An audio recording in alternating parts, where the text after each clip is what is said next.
kanina morning, nasunog yung power bank ko sa kotse. Nabutas yung seat cover, dama yung tatlong bag ko. So ngayon, nire-recover ko yung mga bag ko na kasama na nasa loob ng MK na bag. So una, yung mga makeup kits, they're alive. Although super itim nung makeup bag.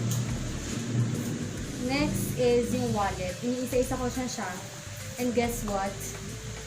Buhay ang mga pera. Ang mga cash galore, buhay na buhay. And buti na lang buhay yung Avengers tickets. Kasi kung hindi, goodbye 700. Tapos medyo malutong pa at mainit-init pa ang driver's license. Mga pinaka naapektuhan, petrol body card,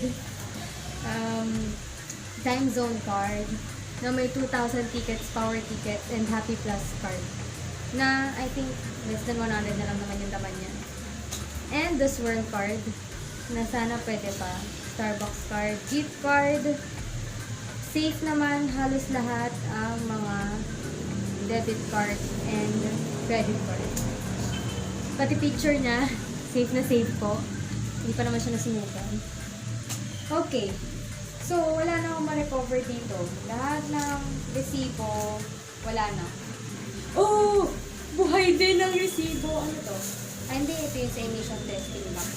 Akala ko yung resibo ng ano. Shucks. Ano ba naiwan dito ng resibo? Di na ma-reimburse ni Kuya. Sa Galileo. Ang lala. Sunog na sunog yung coach na wallet. Butas hanggang kabilang dulo. And okay na din. Hala, nagkalat ako. I'm so sorry. Ay, meron pa pala. Buhay din po ang mga coins natin na tumataginting na 20. And the paper clip. Okay na. Ito yung malala. Yung susunod. Sakit sa puso. Kasi, planner ko to.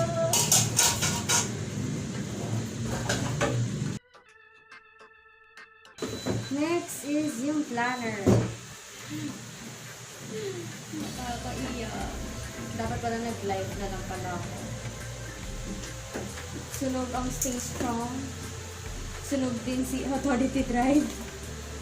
Authority to Drive ko sunog. Sorry na, Sir Howard. It's time. Huwag na daw akong panin. Joke. And what else? Yung mga salon pass ko, safe ba? Amoy salon pass ko ba? Huwag na gamitin yan. Huwag na? Huwag na. Uy, okay pa siya.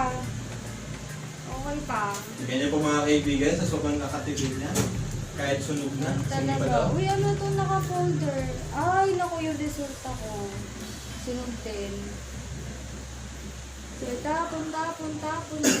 Basura na. Oh no, I cannot do this. Wait. Ah.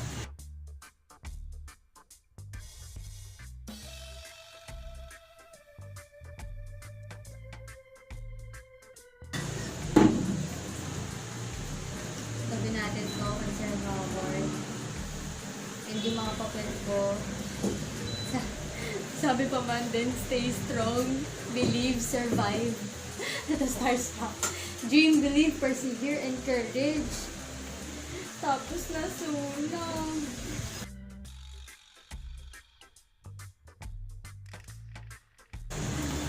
Okay. Grabe, itim na talaga. Hindi ko na ito magagamit. Uy, buhay yung pera! May pera sa loob, guys. Tights ko to. See, sabi sa'yo eh. Tights yan. Tights. Pencil work. Siyempre. Nasa na yun, mga kaperahan. Pang tights po natin ito. Itago. Ano pang na... Shocks, ibig sabihin itatapon ko din itong planner. Yes! Wow! Oh. Pag-uwi mo dyan. Picture natin, nandito. Hindi kailangan ko kopyahin yung mga bills, yung mga due date. Siyempre, kopya mo muna pag mo itapon. Baka pwede malinisan lang to. Pero hindi ko nagagamitin. Para lang hindi ako matalanta ng pag-copy-copy ng mga bagay-bagay. Kasi naman nakakaitim. So, meron pa yata akong wipes. Diba? Pati napkin, nasunog. Ayan. Care leaf. Tingnan mo naman yung care leaf. Sunog na sunog. Gamitin na natin kung nasa loob. Safe naman na nasa loob eh.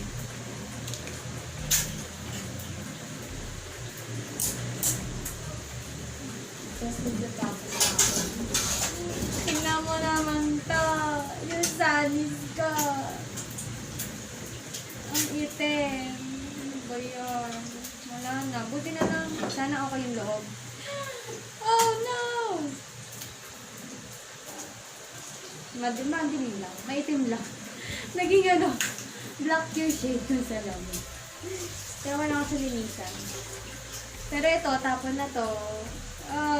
Ate Justin, ako na lang yung ganito mo. Ito, tapon ko na to Sunnies. Earring. Tapon. Oops, oops, oops, oops, oops. Hindi mo natamay na. Naisip ko. Yung AP24 ang tibay.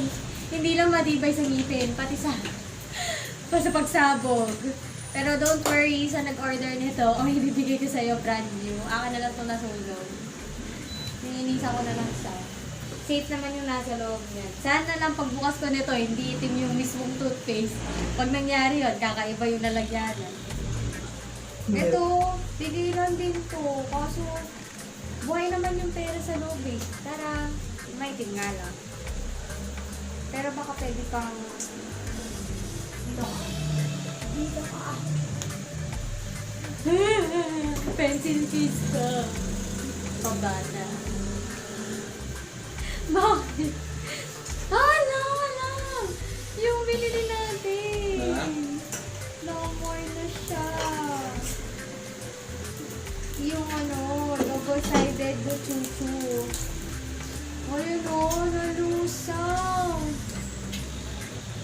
Tapon. Okay ba yun, bro? Meron pa rin yung amoy mo. Huwag kang mag-isa. Ano maganda? Huwag kang mahihilaya. Pwede yung eraser ko. Ay! Ayun, nangyari. Sunog? Bili tayo ng bagong ganito. Sige, bili tayo mamaya. Pero tinago yung amin. Retractable naman siya. Gosh. Hala! Surog din yung pencil ko. Pwede maitig naman.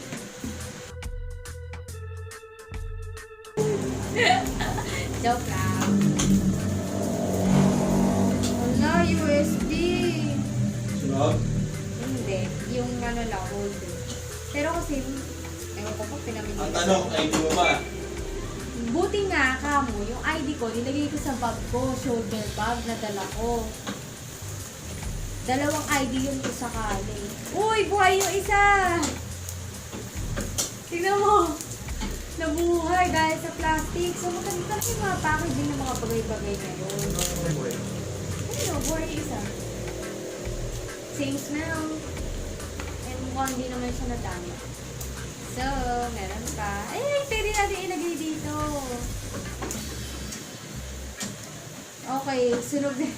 In fairness, ang tibay ng vitamin C. Akala ko supplement lang to para sa katawan. Pati ata sa Pero parang yung loob niya medyo nag-liquefy na. Tapon na. And Schneider LED. Buhay pa naman siya. My earrings are buti na lang fake. Ang nakalagay na earrings dito. Tignan mo, isa na lang siya. Piling ko ito yung nakadikit dun sa isa. Pati coach. Ate Jelaine, I'm so sorry.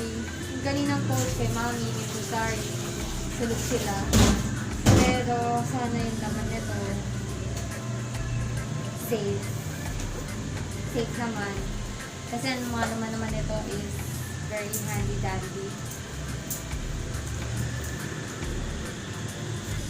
Prayers and medicine. Either way, malilinis pa kaya to? Coach to eh. May sa bagay ito yung ilagay siya. So, to go.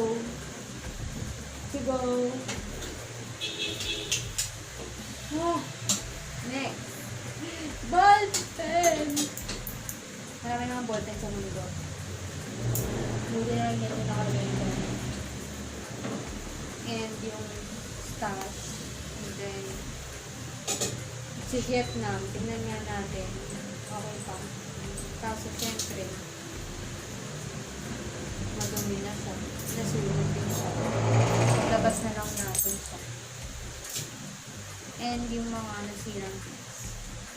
So, that's it for now. Kasi, ang dami ko pang ayusin yung isa nasira. Kaya sa labas lang. Hindi naman yung loob. Yung laptop ba. What else? So guys, ang tip for today, make sure na hindi naiiwan yung power bank mo sa kotse. Yun lang. Kasi panahon yun ay napakainit. Pati power bank na lulusay. Pati cable, pati charger. So, thanks guys for watching!